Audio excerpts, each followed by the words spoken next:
সেগুলি আমার দলেরও হয়, বিন্দু মাত্র খাতির করবেন না আপনি। আমরা সেটাই বলতে চাই, আমি তদবির করবো না।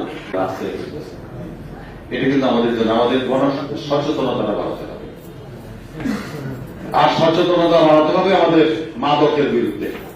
আমরা যে কথাটা আমি বলতে চাই যে আমরা মাদক মুক্ত করবই।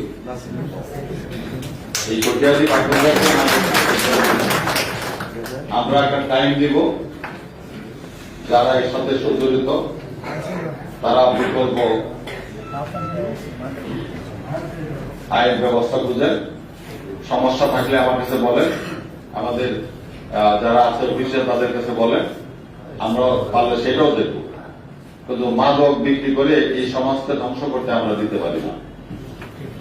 যারা চাঁদাবাজি করেন, সন্ত্রাসী করেন, তাদের জন্য মেসেজ একটাই, এটা আমি কোনো মাদক সন্ত্রাস চাঁদাবাজকে আশ্রয় দেব না। সুতরাং আমার প্রশাসনের কাছে আমার কথা বলে তারা আশ্রয় পাবে সেটা আমি কামনা করি না। যেখানে যেটা আছে আমি আপনাদের সাথে কথা বলবো, যেটা আসছে কালকে দূর করা যায় সেটা দূর করে বলবো।